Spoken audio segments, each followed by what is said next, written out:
Bung. Assalamualaikum warahmatullahi wabarakatuh. Kami dari grup A akan mempresentasikan mengenai kromatografi gas.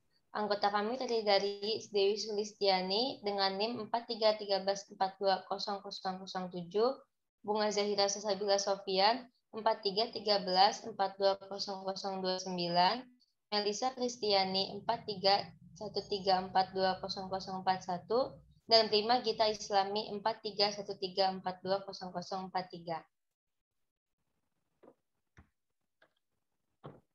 Baik, presentasi akan dimulai dari Saudari Prima.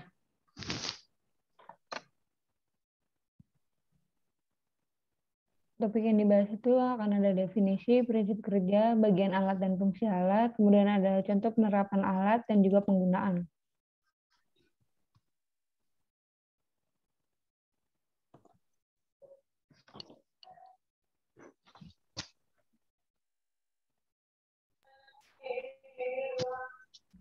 Definisi dan prinsip kerja.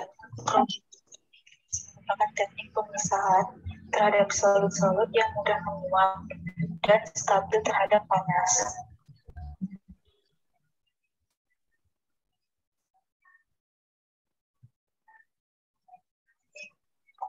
Dengan bantuan pompa fase gerak dialirkan melalui kolom ke detektor. Sampel yang dilarutkan dalam solvent dimasukkan ke dalam aliran fase gerak dengan cara injeksi.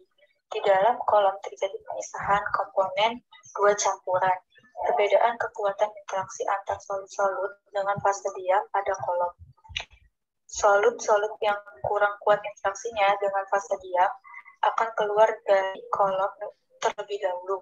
Sebaliknya, solut-solut yang kuat interaksi dengan fase diam, maka solut tersebut akan keluar dari kolom lebih lama.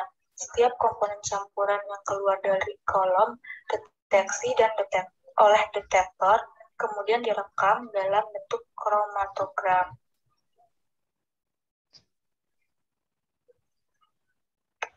Prinsip dasar operasional kromatografi gas meliputi penguapan sampel oleh injektor, pemisahan komponen campuran dalam kolom, dan deteksi masing-masing komponen oleh detektor. Prinsip pemisahan. Pemisahan komponen didasarkan pada distribusi masing-masing komponen antara fase gerak dan fase diam. Kromatografi gas dapat digunakan untuk pengujian kemurnian zat tertentu atau memisahkan komponen yang berbeda dari campuran. Jumlah relatif komponen tersebut juga dapat ditentukan. Kromatografi gas juga dapat digunakan dalam mengidentifikasi suatu senyawa. Kemudian ada bagian alat dan fungsi alat. Di sini ada gambar alat kromatografi gas. Untuk fase geraknya, fase gerak kromatografi gas disebut dengan gas pembawa. Di sini ada gas pembawa nih. Ini gas pembawa. Nah, mana gas pembawa itu memiliki tujuan untuk membawa gas solut kolom. Karena aktivitas gas pembawa tidak berpengaruh pada selektivitas. Kemudian ada alat penyuntik. Di sini alat penyuntik itu dia berfungsi untuk memasukkan sampel secara cepat dan juga efisien. Kemudian ada juga kolom. Nah, kolom yang ini dia berguna untuk menyiapkan sampel yang murni dari adanya senyawa tertentu dalam matrik yang kompleks. Kemudian ada juga detektor. Yang detektor ini dia berfungsi untuk mengubah sinyal-sinyal gas pembawa dan juga komponen-komponen di dalamnya yang mana akan menjadi sinyal elektronik. Nah, setelah itu ada komputer. Terus kalau komputer itu dia berguna untuk memfasilitasi setting parameter instrumen seperti aliran fase gas, suhu oven, dan pemrograman suhu, serta penyuntikan sampel secara otomatis. Kemudian ada juga kromatogram. Kromatogram ini dia berfungsi untuk menghitung perhitungan-perhitungan dengan cara statistik atau bisa juga menyimpan data parameter analisis untuk analis senyawa tertentu.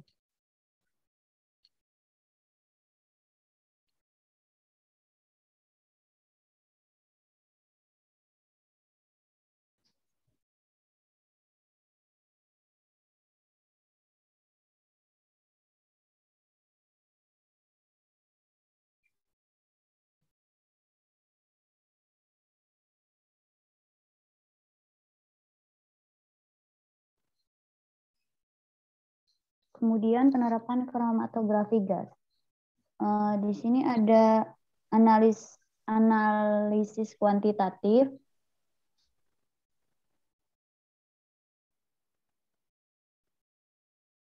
Didasarkan pada dua pendekatan, yaitu luas area dan tinggi puncak kromatogram. Selanjutnya ada pendekatan tinggi peak kromatogram. Itu dilakukan dengan cara membuat fase line pada suatu peak dan mengukur tinggi garis tegak lurus yang menghubungkan fase line dengan peak. Pendekatan ini berlaku jika lebar peak itu larutan standar dan analit tidak berbeda. Atau secara manual, luas area peak dihitung dengan menggambar segitiga pada peak tersebut. Kemudian luas segitiga dihitung. Kemudian ada metode kalibrasi dilakukan dengan mempersiapkan sederet larutan standar dan komposisinya sama dengan analit. Kemudian larutan standarnya itu diukur dengan kromatografi gas sehingga diperoleh kromatogram untuk setiap larutan standar. Selanjutnya itu dilakukan plot area peak. Kemudian ada metode normalisasi area. Metode ini diperlukan elusi karena semua komponen campuran harus keluar dari kolom. Area peak yang muncul dihitung, kemudian area-area peak dikoreksi terhadap respon detektor untuk jenis senyawa yang berbeda. Selanjutnya, konsentrasi analit itu ditentukan dengan membandingkan antara area suatu peak terhadap total area semua komponen.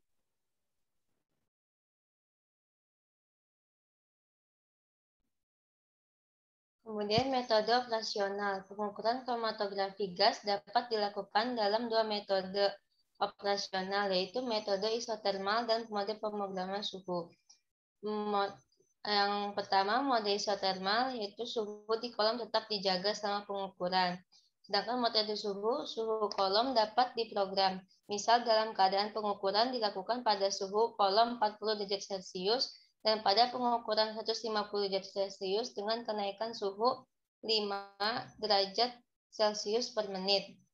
Kemudian selain itu, alat kromatografi gas dapat digunakan untuk menangani senyawa seperti asam-asam amino, karbohidrat, karbon dioksida, oksigen dalam darah, asam lemak, dan turunannya. Kemudian bisa digunakan untuk menganalisa polimer-polimer setelah dipirolisa.